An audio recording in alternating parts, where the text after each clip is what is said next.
गुरुर्ब्रह्मा गुरुर्विष्णु गुरुर्देवो महेश्वर गुरुः साक्षात् परब्रह्म तस्मै श्री गुरुवे नमः। अखंड मंडलाकारं व्याप्तं येन चराचरं तत्पदं दर्शितं येन तस्मै श्री गुरुवे नमः। अज्ञानतिमिरान्धस्य ज्ञानाञ्जनशलाकया चक्षुरुन्मीलितं येन तस्मै श्री गुरुवे नमः।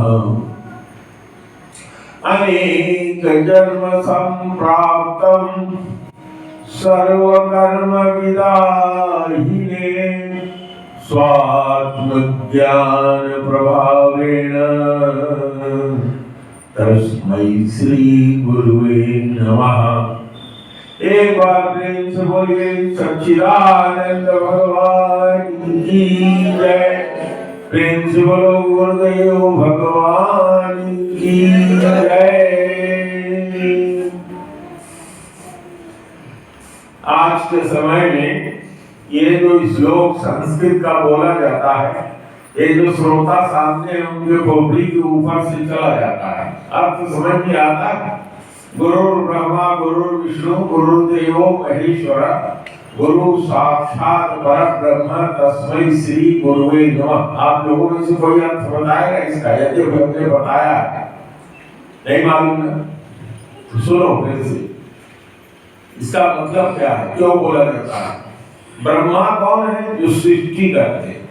विष्णु कौन है? जो पालन करते हैं।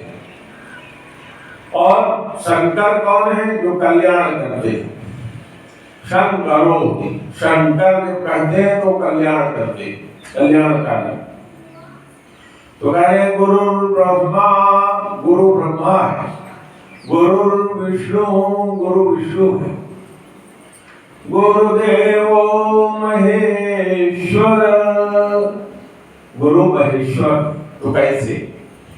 गुरु जो है, जब बच्चा या कोई पुरुष स्त्री गुरु के पास जाती है तो ब्रह्मा गुरु कैसे है?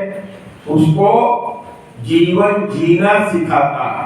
माँ बच्चे को शौच धुलना, सफाई से रहना, खाना, कपड़े पहनना सिखाती है।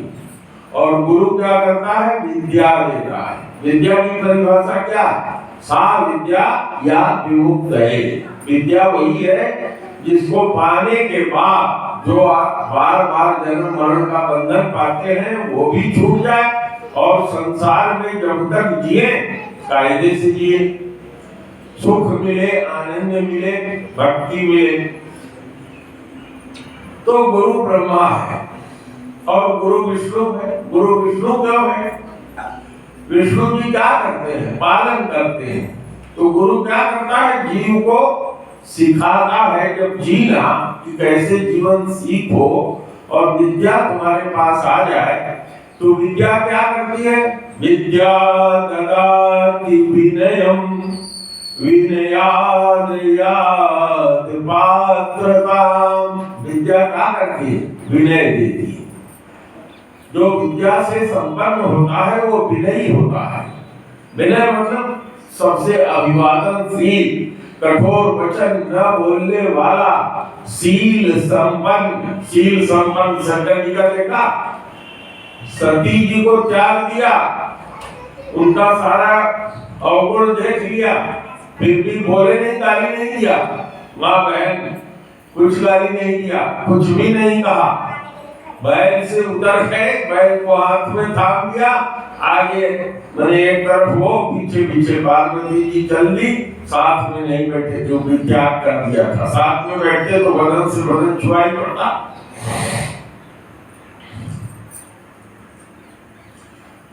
तो विद्या क्या करती है?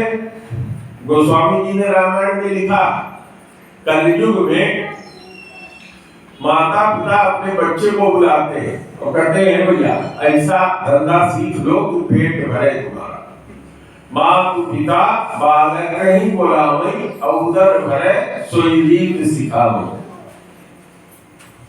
माता पिता बच्चे को बुला करके कैसे पेट भरेगा यही बताते हैं। तुम्हारा कल्याण किसमें है ये नहीं बताते कि तुम्हारा कल्याण भगवान के भजन में है। भजन भी करना भगवान का और संसारिक कार्य भी करना ये नहीं बताते। भगवान राम भी कहते हैं मातु पिता स्वार्थ बस ओहु।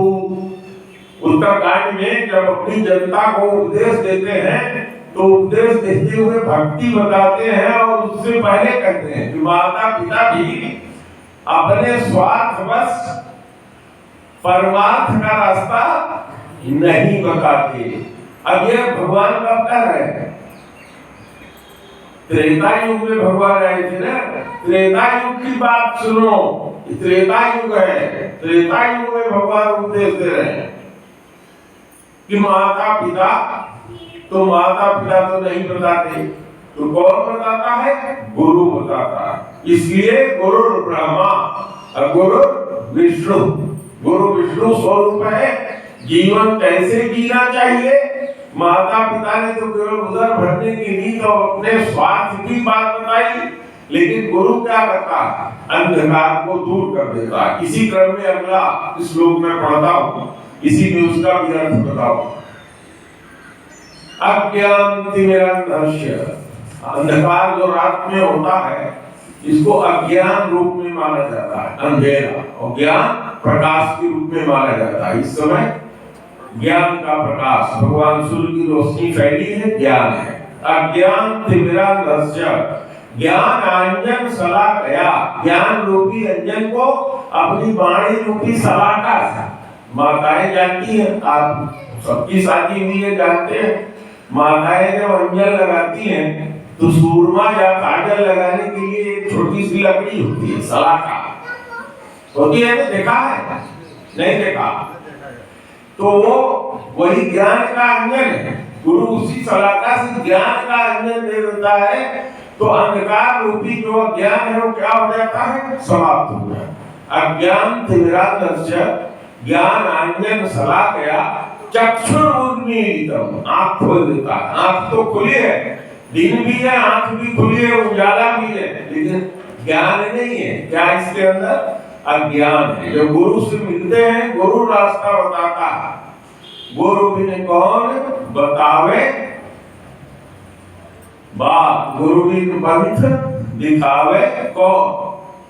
कबीर साहब लिखते हैं बड़ा सुंदर, गुरु से कर मेल गंवारा, एक गंवार गुरु से मेल करो, काल सोचत बारंबारा, जब पार उतरना चाहिए। अगर इस भवसागर से पार करना चाहते हो तो केवट से मिली रही है। केवट, अभी आपने सुना कल कथा में, केवट ने नदी पार कराया, लेकिन गुरु क्या करता है? भवसागर से पार करा देता है। ऐसा केवट। तो भवसागर पार अगर जाना चाहो, अगर पार उतरना चाहिए तो केवट से मिल रही है। और जब उतर जाए भव पारा तब छूटे यह संसारा। गुरु से कर मेल गंवारा, का सोचत बारंबारा। आगे कहते हैं घर दर्शन को दिल चाहिए। दर्शन, दर्शन माने फिलॉसफी भी होती है, और दर्शन माने देखना भी होता है। तो अगर ज्ञान की दृष्टि चाहिए, घर दर्शन को दिल चाहिए, तो दर्पण माजत रहिए।